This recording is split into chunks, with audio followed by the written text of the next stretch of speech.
হযরত ওমর একদিন নালিশ দিলেন, ইয়া রাসূলুল্লাহ, এই লোকটা প্রতিদিন পেছনে আসে নামাজে আর সবার আগেই দৌড় দিয়ে চলে যায়। আপনি মুনাফিকদের যে আচরণ বলেছিলেন, মুনাফিকদের জন্য বাজার ভালো লাগে বেশি, মসজিদ ওদের কাছে খারাপ লাগে। লোকটা আসে সবার পেছনে আর চলে যায় সবার আগে। আপনি এবার বলেন লোকটা কি? নবীজি বলেন, আন্দাজে মন্তব্য করা ঠিক নয়, চলো দেখি তার বাড়িতে গিয়ে।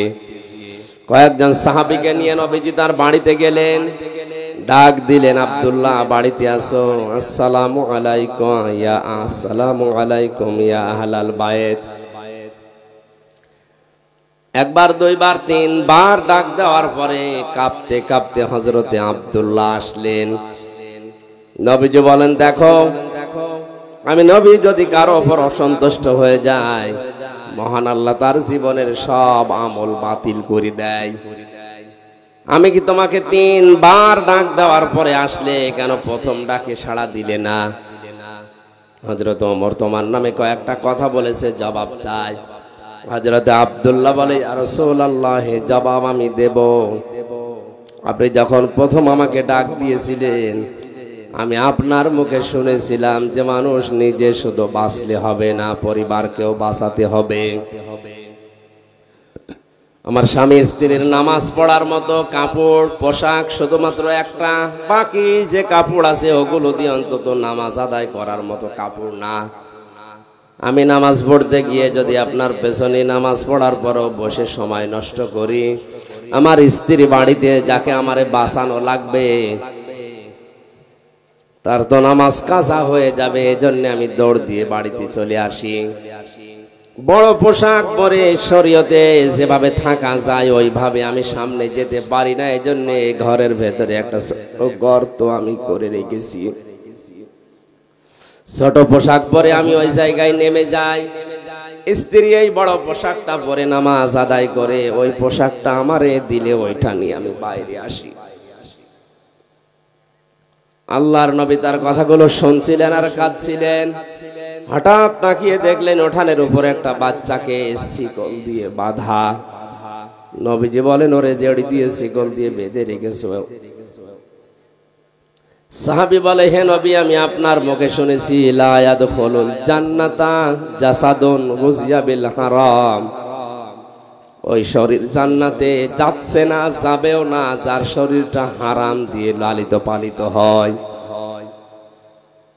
আমি যে পোশাকটা পরে বাইরে কর্মজীবনে যাই, আমার এই সন্তানটা ছোট মানুষ, আমার স্ত্রী তো ঘর থেকে ওভাবে বারবার বের হতে পারে না। ওই যে একটা খেজুর গাছ দেখছেন, ওইটা বাঁকা হয়ে ইহুদির বাগানের খেজুর গাছ আমার উঠানের উপরে এসেছে। ওখান থেকে পাকা খেজুর যখন পড়ে, আমার এই ছোট ছেলেটা না বুঝে হয়তো 2-1টা কুড়িয়ে খেয়ে ফেলতে পারে। আমি মুসলিম দাবি করি, আমি আপনার উম্মত। আমার সন্তান যদি মানুষের জিনিস না বলে খায়, এটা চুরির ভেতরে গণ্য।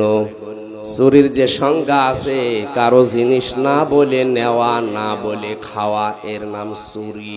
এর নাম কি? আমি মুসলমান, আমার এ নামে কলঙ্ক হয়ে যাবে। এজন্য যতক্ষণ আমি কর্মজীবনে বাইরে থাকি, ছেলেটাকে বেঁধে রাখতে আমার কষ্ট হয়, এরপরও আমার ছেলেটারে আমি বেঁধে রাখি। আমার এই ঘটনা বলা উদ্দেশ্য নয়, এই হাদিসটা আমি এই জন্য বলছি, এই মানুষগুলোর দিকে তাকান। আল্লাহর ফরজ বিধানের কথা মাত্র তারা জীবনে একবার শুনেছিল, কত গুরুত্ব দিয়েছে। আমরা জন্মের পর থেকে শুনতেছি নামাজ, এই নামাজের গুরুত্ব, এই আমাদের কাছে গুরুত্ব আসে না। আউয়ালু মা ইউহাসাবু বিহিল আবদু ইয়াউমাল কিয়ামাতিস সালাহ। নবীজি বলেন, কিয়ামত যেদিন কায়েম হবে, সর্বপ্রথম আল্লাহ কিন্তু মানুষকে নামাজের হিসেব ধরবেন। জিজ্ঞাসা করবে, হামজা, জীবনে নামাজ পড়েছিলি কিনা আগে বল। আমার জীবনে যদি ফরজ সেজদাগুলো না থাকে, ওই দিন আমি কিন্তু 100 ভাগ ধরা খেয়ে যাব। মিথ্যা যদি বলি, হ্যাঁ আমি নামাজ পড়েছিলাম, আল্লাহ রাব্বুল আলামিন বলেন, তাহলে সেজদা দিয়ে এবার দেখা। বেনামাজি মানুষগুলো সেজদা দিতে পারবে না, সূরা কলমের ভেতরে আছে। আল্লাহ পাক বলেন ওই মানুষগুলো তখন উল্টিয়ে পড়বে, লক্ষ লক্ষ মানুষের সামনে তখন তারা অপমান হবে। সুতরাং কিয়ামতে কোটি কোটি মানুষ থাকবে, এগুলোর সামনে অপমান না হয়ে যদি সম্মান পেতে চায়, আমাদের এই জীবদ্দশায় নামাজের দরকার আছে না নেই? ফাইদা কুদিয়াতিস সালাতু ফান্তাশিরু ফিল আরদি ওয়াবতাগু মিন ফাদলিল্লাহ ওয়াযকুরুল্লাহা কাসীরান লাআল্লাকুম তুফলিহুন।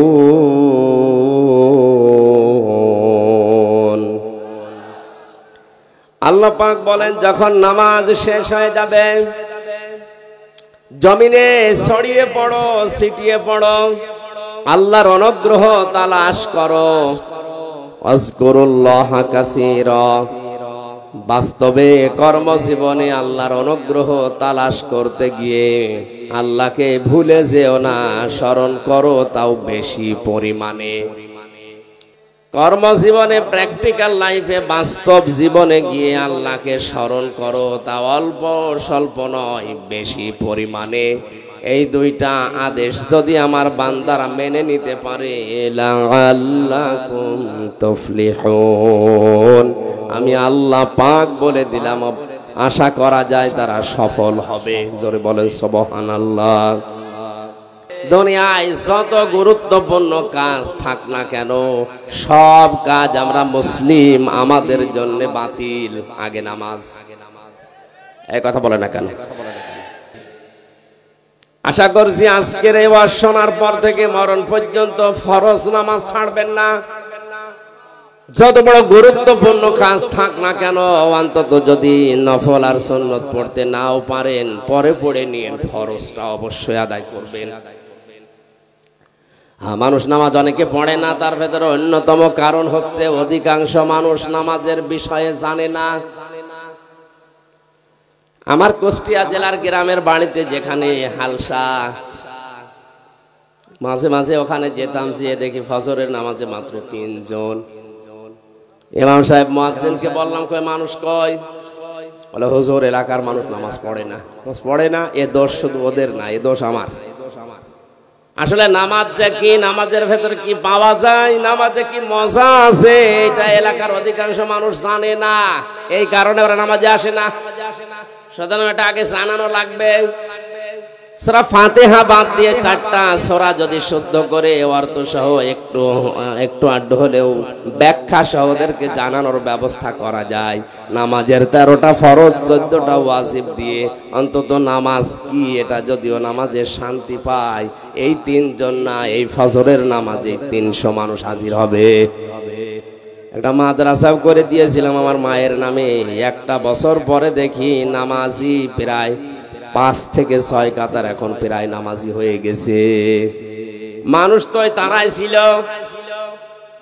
শুধুমাত্র কোরআনে কারীম জানার ব্যবস্থা করে, বোঝার ব্যবস্থা করে দেওয়ার কারণে এখন তারা নামাজে মজা পেয়েছে, পিটালেও এখন তারা নামাজ ছাড়বে না।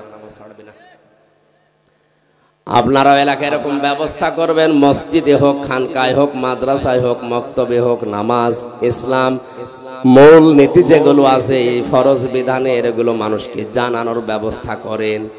মানুষ যদি সত্যিই নামাজে মজা পেয়ে যায়, ওই যে 2 জন সাহাবীর কথা হাদিসে এসেছে, বিশ্ব নবীর তাদের পাহারায় রেখেছিলেন।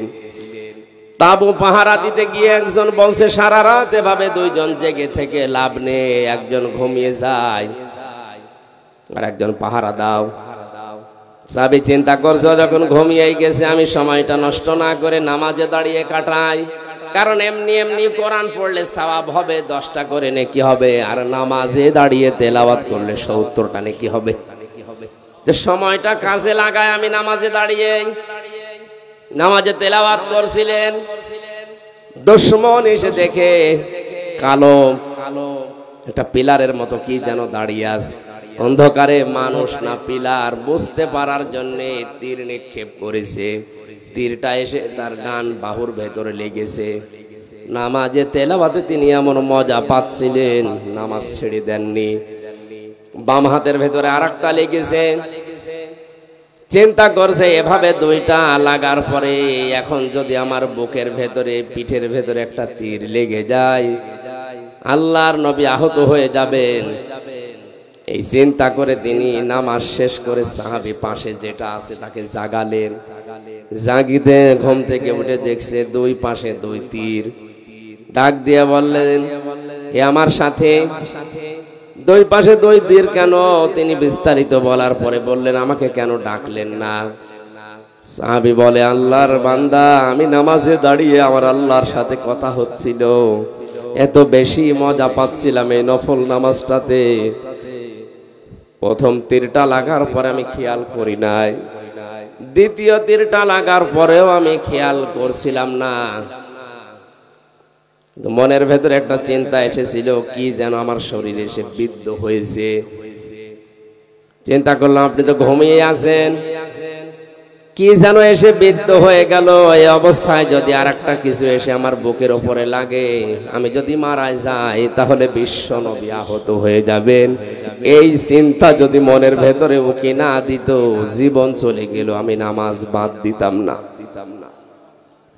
তারাও তো আমাদের মতো রক্ত মাংসে মানুষই ছিলেন।